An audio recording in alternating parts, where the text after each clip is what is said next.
한번 말씀 보고 외치고 설교 나누도록 하겠습니다.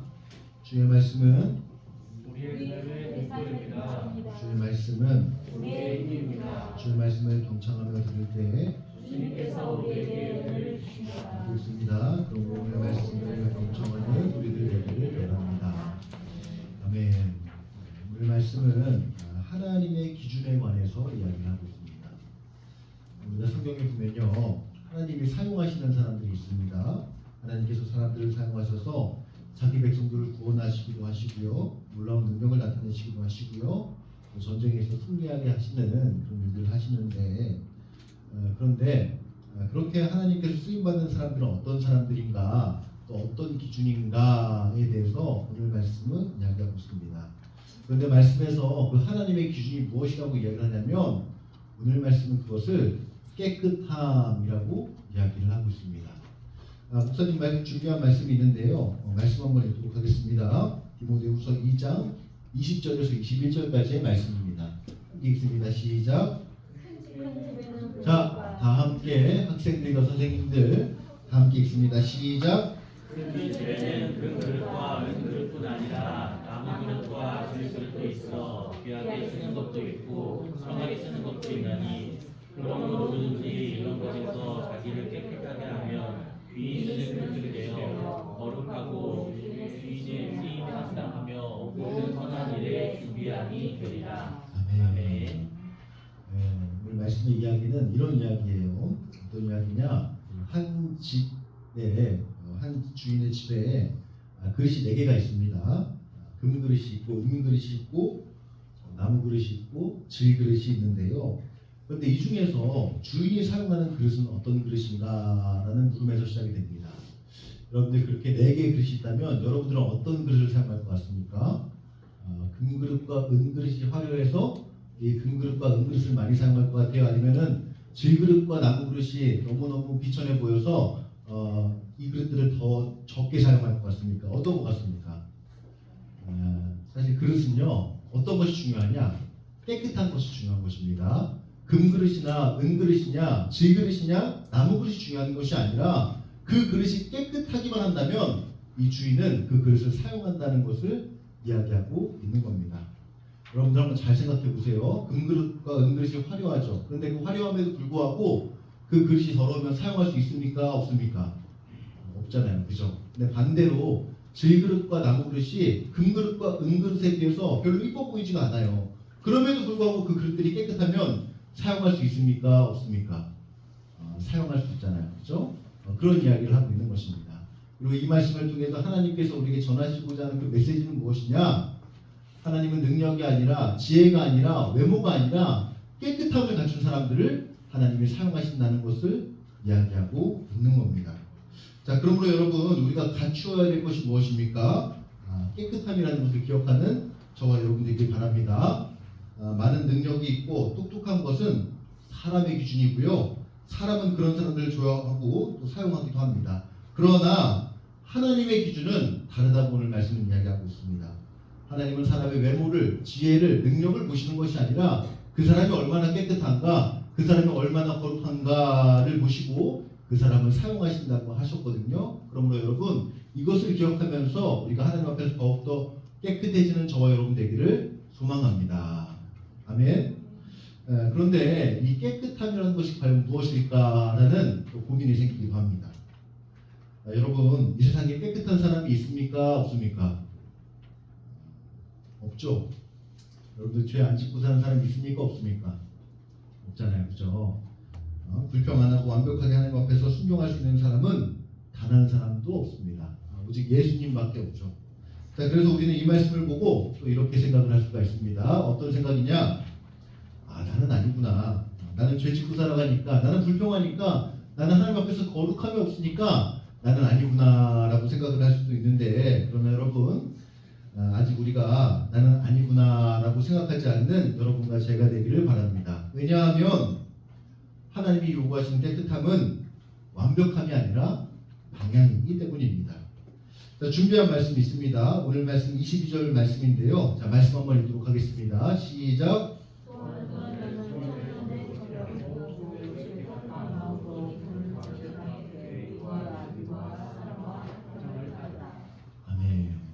자, 이 말씀에서 하나님 하시는 말씀은 뭐예요? 완벽함이에요? 아니면 따르라는 거예요? 하나님은 따르라고 하시는 거예요. 하나님은 의와 믿음과 사랑을 따르는 사람을 기뻐하신다고 했습니다. 그래서 하나님은 완벽하게 우리가 무슨 죄를 안 짓고 하나님의 말씀대로 살아가는 것은 아니라 하나님의 말씀을 기준으로 삼고 자신의 삶의 방향으로 삼는 사람을 하나님께서 사용하신다고 이야기를 하는 것입니다. 자, 그리고 이 말을 하나로 정리하면 도대체 뭐예요? 그럼 하나님의 말씀을 기준으로 삼고 방향으로 삼는 사람을 하나님께서 사용하신다는 것입니다. 그런데 그 방향을 갖고 사는 사람들은 어떻게 살아가는 사람들이냐? 방향을 갖고 사는 사람들은 바로 이런 사람들입니다. 완벽하지 않더라도 하나님 말씀을 따르려는 마음의 방향을 갖고 사는 사람, 때로는 실패하고 넘어져도 다시 회개해서 하나님의 말씀으로 자신의 방향을 돌리는 사람, 하나님 말씀을 완벽하게는 아니더라도 하나님 말씀을 방향으로 삼고 어떻게 해서든지 하나님의 말씀을 지켜보려고 안간힘을 쓰는 사람, 그런 사람을 오늘 말씀에서 하나님 말씀을 따르는 사람, 방향을 갖고 살아가는 사람이라고 이야기를 하고 있습니다. 자, 그러므로 여러분, 우리가 완벽하지 않더라도 방향을 갖고 살아가는 저와 여러분 되기 바랍니다. 우리가 때로 순종하다가 넘어질 수 있어요. 하나님 말씀 다 따를 수 없을 때가 많이 있어요. 그러나 그 자리에 넘어져 있지 말고 우리가 다시 일어나서 순종하는 저와 여러분 되길 바라고, 완벽하지 않더라도 부족하지만 그럼에도 불구하고 하나님의 말씀 따르고자 하는 그런 열심을 갖는 저와 여러분 되길 바랍니다. 아멘.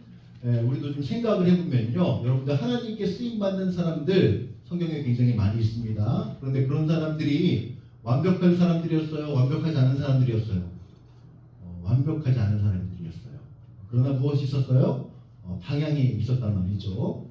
하나님의 말씀에 보면 그 다윗이라고 하는 사람이 있습니다. 이 다윗이 하나님께 굉장히 많은 쓰임을 받았습니다. 하나님께 쓰임받아서 골리앗을 이기도 하고 또 이스라엘 백성들이 이끄는 왕이 되기도 하고요. 또 여러 전쟁에서 승리하는 일이 벌어지기도 했습니다. 자, 그런데 이 다윗이 어떤 죄를 지었어요? 자기 부인을 앞두고 밧세바라고 하는 여인과 외도를 하게 되었습니다. 그래서 하나님 말씀에 불순종하고 하나님 앞에서 죄를 지었는데, 근데 그 죄를 지었음에도 불구하고 이 다윗이 어떻게 했습니까? 회개했어요. 자신을 반성하고 회개하고 다시 하나님 말씀으로 돌아오게 되었거든요. 그것이 무엇이냐? 바로 다윗이 방향을 갖고 있다는 것입니다. 내가 좀 실패하고 넘어져도 다시 일어나서 나의 삶의 방향은 하나님 말씀이다, 나의 삶의 방향은 하나님이다 라고 하면서 다시 하나님께 돌아오는 것, 그것이 바로 다윗이 가지고 있는 마음의 방향이었습니다. 자, 그런가 하면 하나님께 크게 쓰임받은 사람 중에 누구 있어요? 베드로라고 하는 사람이 있습니다. 베드로가 말씀을 전했더니 어떤 일이 벌어졌는가? 한 번에 3,000명의 사람들이 전도가 되었고 한 번에 5,000명의 사람들이 전도가 되는 놀라운 역사가 일어났습니다. 자, 그런데 베드로는 어떤 사람이었어요? 완벽한 사람이었어요? 완벽하지 않은 사람이었어요? 완벽하지 않은 사람이었어요. 이 베드로가 어떤 사람이냐? 예수님이 십자가에 달리셨을 때 제일 먼저 배신한 사람이 바로 베드로였습니다. 그리고 예수님이 죽으신 다음에 가장 먼저 예수님을 떠나간 사람이 바로 베드로였습니다. 그런데 그 베드로에게는 무엇이 있었습니까? 하나님 말씀을 향한 방향이 있었습니다. 그래서 내가 비록 예수님을 배신했지만, 내가 비록 예수님을 떠나갔지만 다시 한번 삶의 방향을 하나님께 두고 다시 하나님께 돌아오고 하나님의 말씀을 자신의 기준으로 삼고 다시 하나님의 말씀을 따르게 되었거든요. 그랬더니 어떻게 되었습니까? 하나님께서 이 베드로를 사용하셔서 놀라운 역사들을 일으키셨던 것이죠. 자, 그러므로 여러분, 하나님이 우리에게 요구하시는 그 깨끗함이 무엇입니까? 완벽함이 아니라 방향이라는 것을 기억하는 저와 여러분 되기 바랍니다. 그래서 한 주간 살아갈 때 그냥 살아가지 말고 하나님 말씀을 지키고자 하는 그 마음의 방향, 하나님을 위해 살아가고자 하는 그 마음의 방향들이 있는 저와 여러분 되길 소망합니다. 특별히 여러분들, 아까도 이야기했지만 우리가 때로 순종하다가 넘어질 때 있습니다. 죄 지을 때 있습니다. 그런데 그 죄 지은 자리에서 그냥 머물러 있지 말고 자기 자신에게 실망하지 말고 다시 한번 하나님께 돌아가는 그런 저와 여러분 되기 바랍니다. 그래서 하나님을 향해서 끝까지 달려가는 저와 여러분 되기를 바라고, 한 가지 더 바라는 것은 작은 것이라도 하나님께 드리는 저와 여러분 되길 바랍니다. 특별히 우리가 하나님께 다 드려야 된다는 거 알고 있지만, 머리로는 알고 있지만 다 드릴 수 없을 때가 많이 있습니다.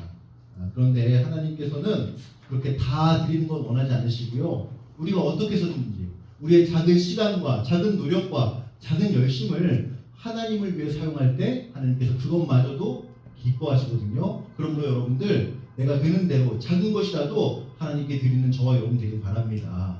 그럴 때 하나님께서 나의 마음의 방향을 보시고 우리들을 다윗과 같이 베드로와 같이 하나님의 일에 사용하실 줄을 믿습니다. 그래서 여러분 삶 가운데서 놀라운 능력들이 많이 일어나는 그런 역사가 일어나기를 소망합니다. 그리고 두 번째로 온유함을 갖는 우리들 되기를 소망합니다. 준비한 말씀이 있는데요. 오늘 말씀 24절에서 25절 말씀을 함께 읽습니다. 시작. 마땅히 다투지 아니하고 모든 사람에 대하여 온유하며 가르치기를 잘하며 참으며 거역하는 자를 온유함으로 훈계할지니 꼭 하나님이 그들에게 회개함을 주사 진리를 알게 하실까 하며. 아멘. 이 말씀은 그 바울이 디모데 목사님에게 교회의 문제들을 어떻게 대처해야 하는지를 충고하는 장면입니다. 자, 그런데 오늘 말씀에 보면 무엇으로 대처하라고 하고 있습니까? 온유하라라는 말을 하고 있죠. 자, 그런데 여러분들 이게 맞아요? 틀려요? 틀리죠. 왜요? 여러분들 그 여러 가지 문제가 생겼을 때 내 앞에 위기가 찾아왔을 때 우리 어떻게 해야 돼요? 부지런히 성급하게 움직여야 됩니다. 빨리 뭔가 문제를 해결하려고 노력을 해야 합니다. 자, 그러나 바울 목사님은 오늘 말씀에서 디모데 목사님에게 그 반대로 온유하라라고 이야기를 하고 있는데요. 왜 온유하라라고 이야기를 하고 있을까요?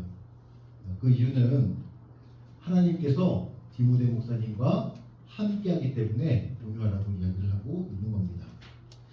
자, 조금 더 설명을 해볼게요. 여러분, 우리가 흔히 생각할 때 온유라고 하면 어떤 것들이 떠오릅니까? 뭔가 이런 거잖아요, 그죠? 얌전하고 착하고 다정한 그런 느낌이 나는 단어가 바로 온유함인데, 그러나 성경이 말하는 온유함은 좀 다릅니다. 성경이 말하는 온유라는 말은 어떤 의미를 갖느냐? 성경이 말하는 온유는 하나님이 함께 하시는 것을 확신하는 마음을 바로 온유라고 이야기를 합니다. 전능하신 하나님이 우리의 아버지가 되셔서 나와 함께 하신다는 것을 확신하는 것, 그리고 그것을 확신하면서 하나님이 나의 공부에 함께 해주시고 하나님이 나와 함께 오늘도 동행해 주시고 하나님이 나의 친구와 가족의 관계에서도 함께 해주시고 뿐만 아니라 나의 인생의 모든 것, 기쁨과 슬픔과 영광과 두려움을 함께 하신다는 것을 믿고 확신하며 살아가는 것이 바로 성경이 말하는 온유함입니다. 자, 그런데 여러분들은 그 온유함이 있습니까? 없습니까? 이 온유함을 갖고 살아가고 있습니까? 아니면은 날마다 혼자인 것 같아서 불안과 두려움 속에서 살아가고 있습니까? 혹시 여러분들 그 온유함이 없다면은 앞으로는 이 말씀에 따라서 온유함을 갖는 우리들 되길 바랍니다. 우리도 하나님이 함께 하신다는 것을 믿고 확신해서 날마다 온유함으로 살아가는 저와 여러분 되기를 바랍니다. 자, 그런데 그런 온유함이 있는 사람들은 과연 어떻게 살아가는가? 어떤 모습을 하고 살아가는가? 라고 한다면 이 온유함을 가진 사람들은 어떠한 상황 속에서도 동요하지 않고 살아가는 특징이 있습니다. 왜요? 하나님이 나와 함께 하시니까. 출애굽기에 보면요, 이런 장면이 등장을 합니다. 어떤 장면이냐? 이스라엘 백성들이 애굽을 탈출합니다. 그런데 그 뒤로 애굽의 병사들이 쫓아오게 됩니다. 그래서 이 이스라엘 백성들이 도망을 가게 되는데 도망을 가다가 과연 어디까지 이르게 되었는가? 홍해바다 앞에 이르게 되었습니다. 그 홍해바다 앞에 이르니까 이 이스라엘 백성들이 어떻게 변했는가? 갑자기 동요하기 시작했습니다.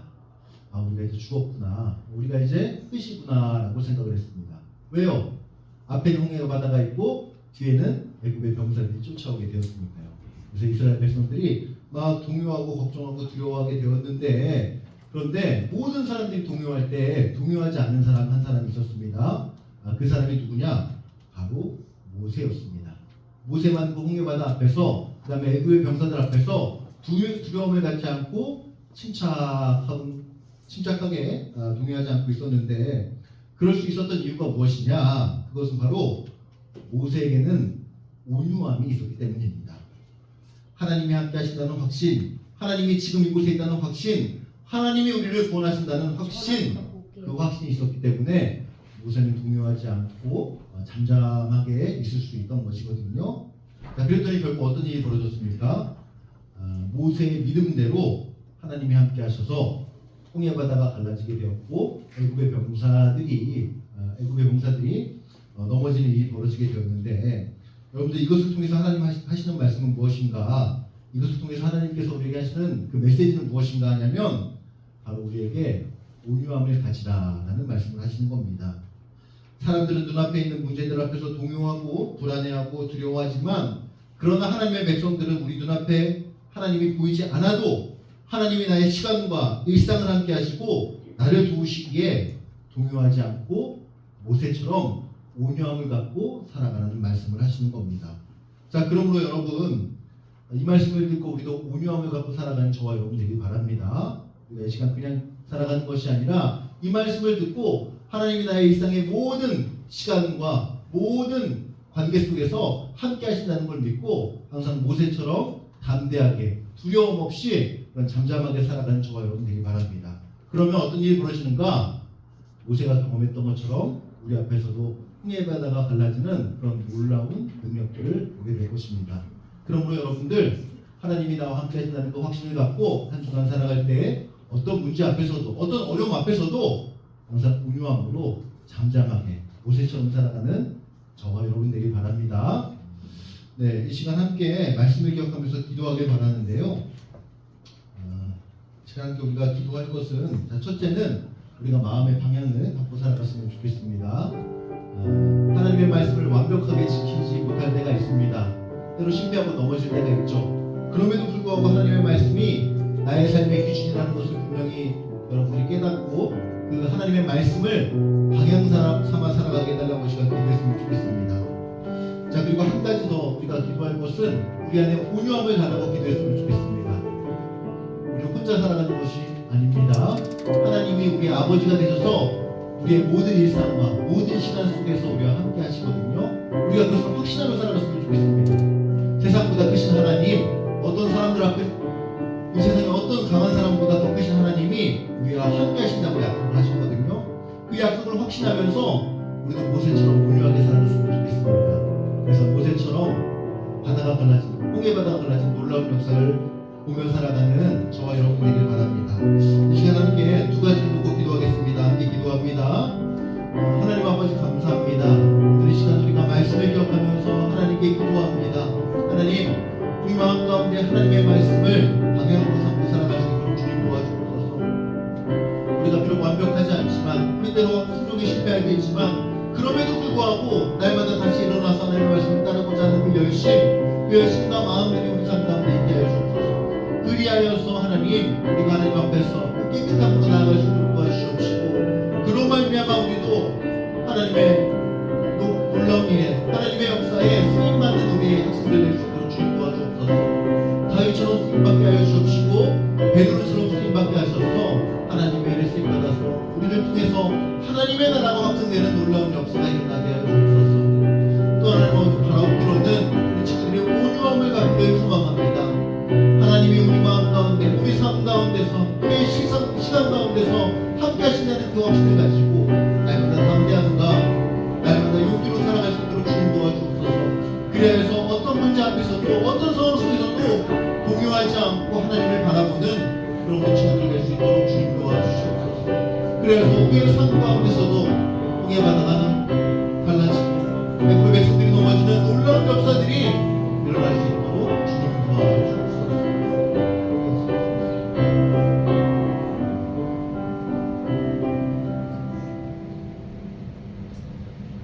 하나님 아버지, 오늘 말씀이 우리 마음판에 새겨지기를 소망합니다. 오늘 말씀을 따라서 하나님의 말씀을 우리의 삶의 기준과 방향으로 삼고 살아갈 수 있도록 주님 도와주옵소서.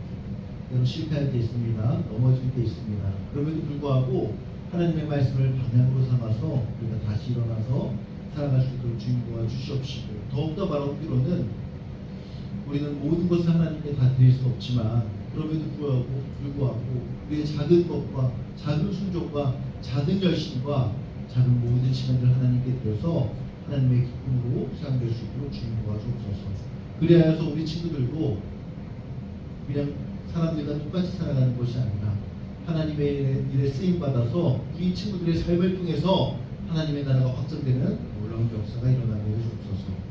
하나님 더욱더 바라옵기로는 우리가 온유함을 갖고 살아가기를 소망합니다. 하나님 여기와 함께 하신다고 하셨습니다. 그 말씀을 기억하면서 우리가 날마다 하나님이 함께 하시는 확신하면서 어떤 문제와 어떠한 상황 속에서도 두려워하지 않고 담대함과 용기를 가지고 살아가는 우리 친구들 될 수 있도록 주님 인도하여 주옵소서. 그래서 모세처럼 홍해바다가 갈라지고 애굽의 병사들이 넘어지는 놀라운 역사를 보면서 날마다 기쁨으로 살아가는 우리 친구들 될 수 있도록 주님 도와주옵소서. 그렇게 함께 하시고 역사하실 것을 믿사오며 모든 말씀 우리 주 예수님의 이름으로 드립니다. 아멘. 시간 함께 한 주간의 은혜를 생각하면서 공헌하는 시간을 갖도록 하겠습니다.